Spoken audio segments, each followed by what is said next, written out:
50 वर्षाच्या लढ्याला यश येऊन कोल्हापूर हायकोर्ट सर्किट बेंच अखेर मंजुरी मिळून काल अधिसूचना जारी करण्यात आली आणि शुभारंभाची तारीख देखील 18 ऑगस्टची जारी झाली आहे। त्यामुळे इचलकरंजीत आमदार राहुल आवाडे यांच्या नेतृत्वाखाली भारतीय जनता पार्टीने आनंदोत्सव साजरा करण्यात आला। या निर्णयाचे स्वागत करताना आमदार राहुल आवाडे यांनी सर्वोच्च न्यायालयाचे न्यायाधीश भूषण गवई, मुख्यमंत्री देवेंद्र फडणवीस, उपमुख्यमंत्री एकनाथ शिंदे, उपमुख्यमंत्री अजितदादा पवार यांचे आभार मानले। त्याचबरोबर हा न्यायिक लढा दीर्घकाळ बार कौन्सिलने उभा केलेल्या प्रयत्नांची प्रशंसा केली। कोल्हापूर ते मुंबई उच्च न्यायालयाचे सर्किट बेंच स्थापन करण्यासंबंधीची यादी सूचना शुक्रवारी जारी झाली होती। या घोषणेने कोल्हापूर खंडपीठासाठी गेल्या 50 वर्षांहून चाललेल्या प्रदीर्घ लढ्याला उदंड यश मिळाले। कोल्हापूर येथे स्थापन झालेल्या सर्किट बेंचचा शुभारंभ सोमवार दिनांक 18 ऑगस्ट रोजी होणार आहे। कोल्हापूर येथे उच्च न्यायालयाचे सर्किट बेंच स्थापन करण्याच्या निर्णयात महत्वाची भूमिका बजावणारे सर्वोच्च न्यायालयाचे न्यायाधीश भूषण गवई यांचे या निर्णयाबद्दल मनपूर्वक आभार मानले जात आहे। कोल्हापुरात हायकोर्टाचे सर्किट बेंच स्थापनेच्या वृत्ताने जल्लोषी स्वागत झाले। सर्किट बेंचच्या निर्णयाने कोल्हापूर, सांगली, सातारा, सोलापूर, रत्नागिरी, सिंधुदुर्ग या जिल्ह्यातील जनतेचे स्वप्न साकार झाले असून मुंबई हायकोर्टात खटले दाखल असलेल्या हजारो पक्षकारांना दिलासा मिळाला आहे।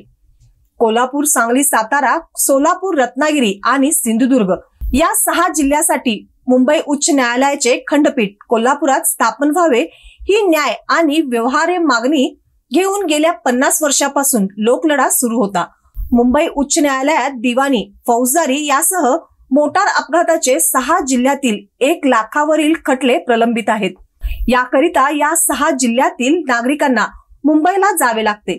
परिणामी वेळ आणि पैसा खर्च होतो। त्यामुळे कोल्हापुरातच खंडपीठ व्हावी अशी आग्रही मागणी होती। यावेळी भाजप पूर्व अध्यक्ष श्रीरंग खवरे, पश्चिम शशिकांत मोहिते, ग्रामीण बाळासाहेब माने, माजी जिल्हा परिषद सदस्य प्रसाद खोबरे यांच्यासह भारतीय जनता पार्टीचे कार्यकर्ते मोठ्या संख्येने उपस्थित होते। अतिशय ऐतिहासिक निर्णय कोल्हापूर जिल्ह्यासाठी या ठिकाणी झालाय।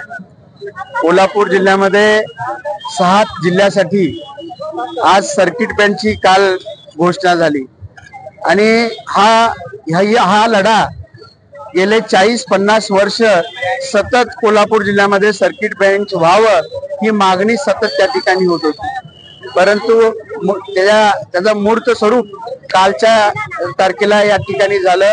मी माननीय देवेंद्र फडणवीस साहेबांचं मुख्यमंत्री म्हणून त्यांनी तो पुढाकार घेतला आणि जो शब्द कोल्हापूर जिल्ह्याला त्या ठिकाणी दिलेला, कुठल्याही परिस्थितीत कोल्हापूर जिल्ह्यामध्ये हायकोर्टचं सर्किट बेंच या ठिकाणी चालू होणार हा शब्द त्यांनी दिला, तो शब्द त्यांनी पाळला। त्यासाठी देशाचे यशस्वी पंतप्रधान नरेंद्र मोदी साहेबांचंही आपल्याला महाराष्ट्राला आणि कोल्हापूर जिल्ह्याला त्या ठिकाणी त्यांनी आपल्याला त्यांचा आशीर्वाद मिळाला। खास करून महाराष्ट्राचे सुपुत्र आणि आत्ताचे असणारे सुप्रीम कोर्टाचे चीफ जस्टिस माननीय गवई साहेबांना आम्ही परवाच मुंबईमध्ये विधिमंडळामध्ये त्यांचा सत्कार माननीय मुख्यमंत्री साहेबांनी त्यांचा ठेवलेला, महाराष्ट्राचे सुपुत्र हे सुप्रीम कोर्टाचे चीफ जस्टिस झाले म्हणून त्यांचा सत्कार ठेवलेला। त्या सत्काराच्या कार्यक्रमामध्ये माननीय फडणवीस साहेबांच्या उपस्थितीमध्ये आम्ही कोल्हापूरचे जे आमदार होते आणि तिथले नेते मंडळी होते, आम्ही त्यांना निवेदन दिलं आणि त्याच वेळी आम्हाला लक्षात आलं की येणाऱ्या 15-20 दिवसामध्ये आपल्याला सुप्रीम कोर्टचा आपल्याला त्या ठिकाणी सहकार्य मिळेल। गवई साहेबांनी त्या पद्धतीनं आपल्या सगळ्या गोष्टी व्यवस्थित करून ठेवले। फक्त 18 ते 20 दिवसामध्ये आपल्याला ही परवानगी या ठिकाणी मिळाली। हा ऐतिहासिक निर्णय त्या ठिकाणी झालाय। मी या निर्णयामुळे आता फक्त कोल्हापूर जिल्ह्यात नाही तर सांगली, सातारा, कोल्हापूर या सर्व या परिसरातल्या सिंधुदुर्ग, या परिसरातल्या सर्व लोकांना तिथल्या सर्किट बेंचचा फायदा त्या ठिकाणी होणार आहे। गोरगरिबांना त्याचा फायदा होणार आहे। ती आर्थिक अडचण मुंबईला जायला होत होती, मुंबईला जाऊन तिथं जाणं राहणं हा विषय परवडणारा नव्हता।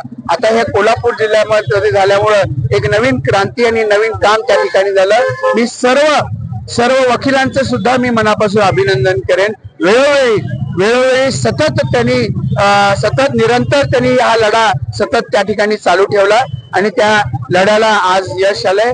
आज साखर वाटपचा कार्यक्रम माननीय प्रकाश आवाडे साहेब, हळवणकर साहेब आणि यांच्या नेतृत्वाखाली आम्ही भारतीय जनता पार्टी चे कार्यकर्ते म्हणून आज आम्ही साखर वाटपचा कार्यक्रम या ठिकाणी ठेवलाय.